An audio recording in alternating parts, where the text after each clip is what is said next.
Boa tarde, gente. Nós iremos iniciar agora nossos estudos aprofundados em direito empresarial.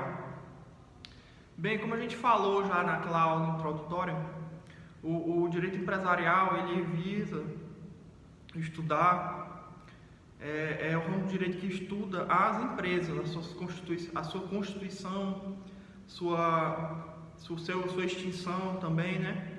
E a apostila nesse capítulo ela começa falando um pouco sobre a importância do Código Civil de 2002, o atual Código Civil, né, que entrou em vigor em 2003.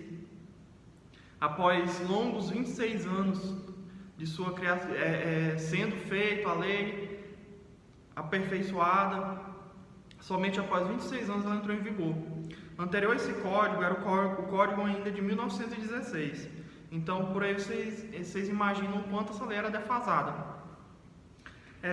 O principal avanço desse código foi a unificação entre as sociedades mercantis e as sociedades civis. Ambas passaram a ser vistas como sociedades empresárias.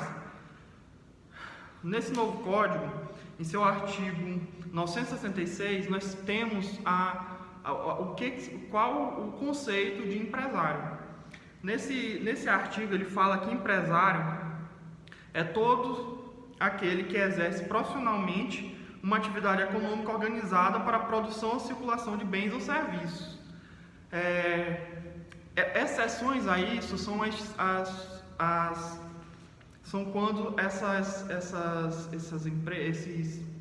pessoas, né, pode ser pessoa jurídica ou física, elas exercem atividade intelectual de natureza científica, literária, artística.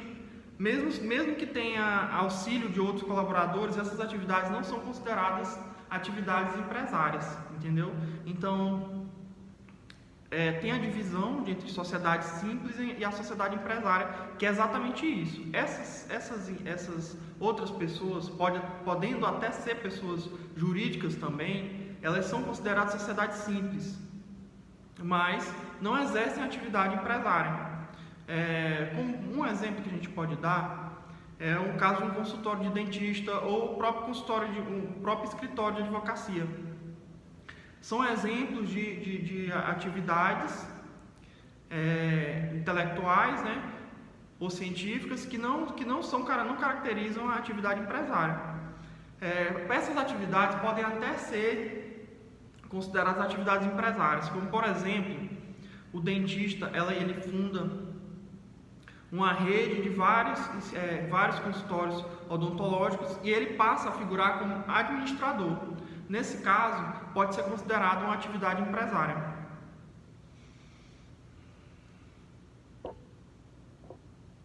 No Código Civil, ele adota basicamente essas duas espécies de sociedade, a sociedade simples e a sociedade empresária.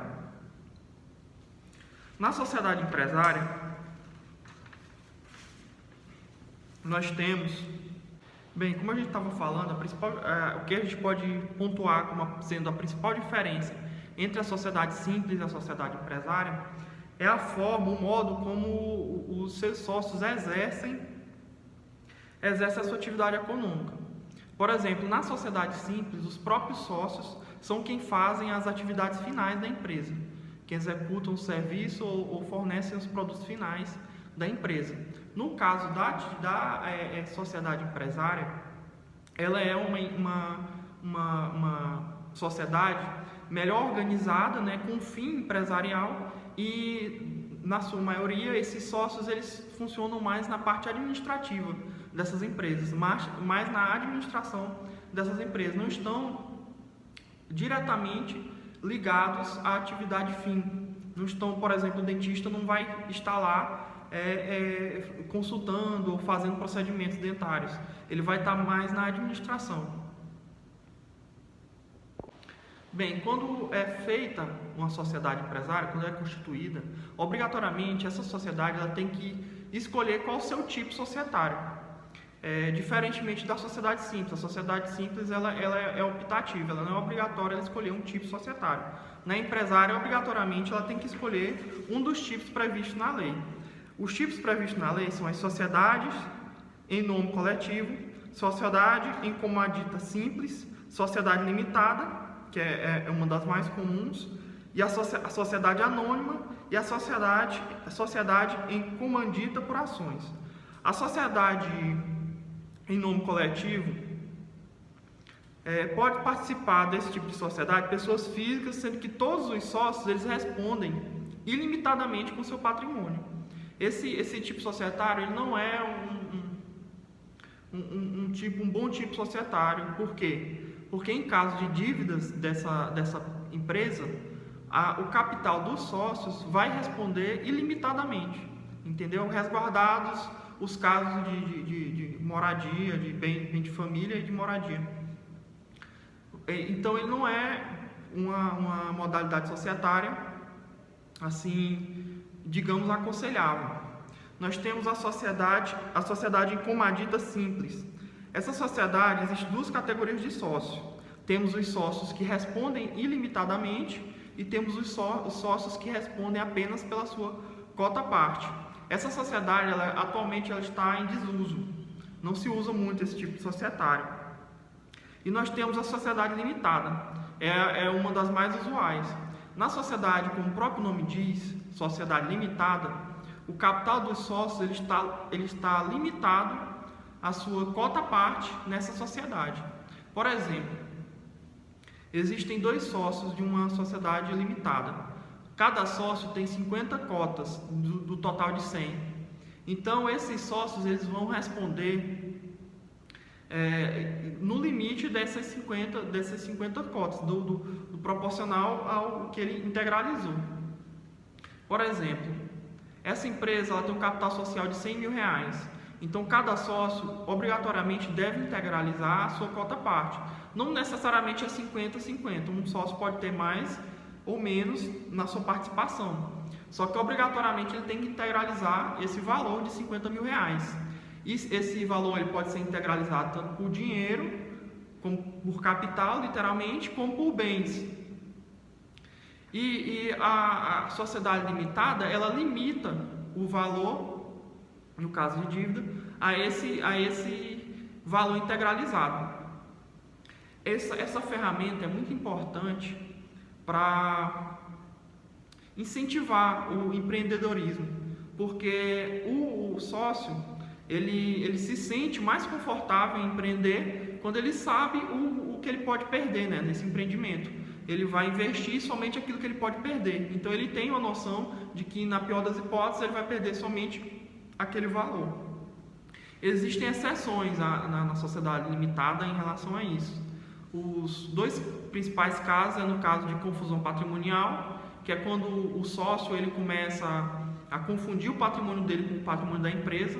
Isso é muito comum de acontecer. Por exemplo, o sócio começa a pagar suas contas pessoais com a conta da empresa, começa a comprar bens em nome da empresa, mas para seu uso pessoal. Então, se isso ficar comprovado, ele poderá responder além da sua cota parte por causa da confusão patrimonial. E o outro caso é o caso da Justiça do Trabalho, que a Justiça do Trabalho, por ser uma justiça especializada, como a gente viu num dos princípios daquela aula de Direito do Trabalho, o princípio da proteção, para propiciar o pagamento de dívidas trabalhistas, pode acontecer a despersonalização da personalidade jurídica da empresa e, nesse caso, os bens dos sócios irão responder também para pagar as dívidas trabalhistas. Isso é praticamente automático. Antes da reforma trabalhista era quase que automático mesmo. Agora, após a reforma, o reclamante tem que pedir isso, mas pediu, quase sempre é deferido. É muito, muito raro não ser deferido a despersonalização. A próxima sociedade é a sociedade anônima. A sociedade anônima também é muito comum, que são vários sócios, né? E cada sócio responde por ações. A sua cota parte, ao invés de cotas, o capital social da empresa é dividido por ações. Então, cada sócio responde ao limite de ações que ele tem. Essa sociedade ela pode ser aberta ou fechada. Fechada é quando não aceita, não tem o capital aberto e não aceita que outros sócios entrem. E de capital aberto é aquelas empresas que botam suas ações na bolsa de valores. Qualquer pessoa pode ir lá e comprar uma ação dessa empresa. Essa empresa, o sócio só responde até o limite do valor de suas ações. A próxima sociedade que a gente vai falar agora é a sociedade em comadita por ações. Essa sociedade ela é muito semelhante à sociedade anônima. Ela também é regida pelas leis da sociedade anônima. Quase tudo é igual. A única diferença é porque na sociedade em comadita por ações, a administração ela é feita pelos próprios sócios. E esses são chamados sócios diretores. Eles são eleitos já no seu contrato social, nos atos constitutivos dessa empresa. Já nos atos constitutivos já constam quem serão os sócios administradores, os sócios diretores. Esses sócios eles respondem ilimitadamente por eventuais prejuízos que eles causarem. Os demais sócios eles respondem somente pelas suas ações, pela cota de suas ações. A principal diferença é essa. Na sociedade anônima ocorrem eleições pela assembleia de sócios, né, de acionistas, que nessa assembleia eles elegem um corpo, uma diretoria, que não necessariamente precisam ser acionistas também. Essas assembleias elas têm um prazo de validade. Então é como se o administrador da sociedade anônima ele tivesse um período, como se fosse um mandato. Já na sociedade em comadita por ações, ele é vitalício. Pode ocorrer da retirada desse sócio administrador, mas somente em casos específicos. Não é uma regra. A gente vai estudar agora os fenômenos da fusão, incorporação e cisão. Esses procedimentos, eles alteram a sociedade. Eles são os procedimentos que precisam vocês vão ver na apostila de vocês, o procedimento é um procedimento bem complexo, exige muitos profissionais, como advogados, profissionais contábeis, e deve seguir algumas regras. Essas regras que eu vou falar para vocês, elas servem para todas essas alterações societárias que eu falei: a cisão, a incorporação e a fusão. Ela fala que precisa ter um acordo para a realização, que esse acordo ele se dá o nome de protocolo. Nesse protocolo é preciso ter a exposição dos motivos, que deve ser encaminhada ao órgão deliberativo, e a deliberação propriamente dita.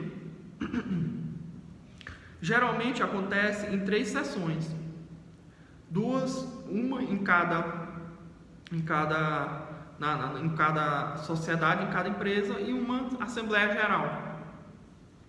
Vocês lendo os artigos 224, 225 e 226 da Lei 6.404 de 1976, vocês vão ver o quão burocrático é esse sistema, né? Vamos partir agora para esses tipos de alteração societária. A incorporação. A incorporação é quando uma empresa ela incorpora outra empresa ao seu capital social. Por exemplo, nós temos uma empresa de sapatos e ela compra um de seus fornecedores de couro. Tem uma empresa X que vende couro para essa empresa Y, que é a empresa que vende sapatos. A empresa Y, ela acaba adquirindo essa empresa X para a sua empresa. Então, ela incorpora todos os ativos e passivos à sua empresa e no final se torna a mesma empresa. A empresa Y vai ser a dona da empresa X e vai ficar sendo tudo empresa Y. Entenderam? Ela incorpora ao seu patrimônio o patrimônio da outra empresa, tanto os ativos como os passivos, mas permanece sendo empresa Y.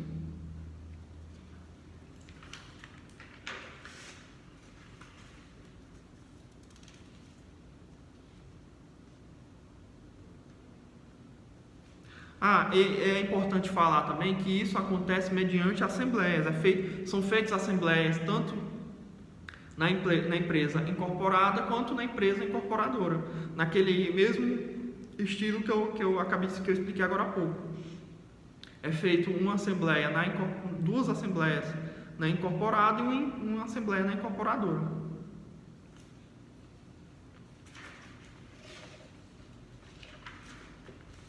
A fusão. O que a gente entende por fusão? A fusão é quando duas ou mais empresas elas se juntam e formam uma terceira empresa. Elas deixam de existir, juntam o seu capital social, deixam de existir e se tornam uma outra empresa. Um bom exemplo disso é a Ambev. Eu acredito que todos vocês saibam, a Ambev ela foi a fusão entre a Antártica e a Brahma. Essas duas empresas elas deixaram de existir e se tornaram uma empresa só, a empresa Ambev. Nesse tipo de sociedade ocorre a fusão tanto dos ativos quanto dos passivos. Também necessita de assembleia, sendo duas primeiras em cada sociedade e uma definitiva, ou seja, serão duas em cada sociedade e uma definitiva para que possa ocorrer essa fusão. Esse procedimento ele está previsto no artigo 228 da Lei 6.404 de 1976. Então é importantíssima a leitura desse artigo e dessa lei. E iremos passar agora para a próxima alteração societária, que é a cisão. O que vem a ser a cisão? A cisão é quando uma empresa, seja por motivos de discordância entre os sócios, de discussão entre os sócios, de não concordar com algum motivo, ou até mesmo para diminuir a carga tributária, uma empresa ela se divide. Ela deixa de ser uma só empresa e se transforma em duas. Essa cisão ela pode ocorrer de forma total, quando a empresa X deixa de existir e se transforma em empresa Y e empresa Z, ou quando a empresa X, ou ela pode ser parcial, que é quando a empresa X permanece existindo, mas parte do seu capital, ocorre a cisão de parte do seu capital e essa parte desse capital se forma uma outra empresa.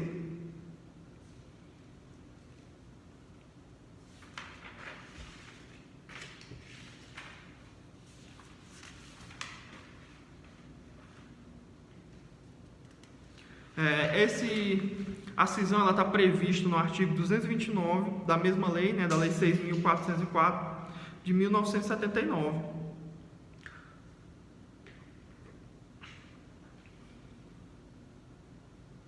Outro aspecto importante para falar da cisão, aliás, da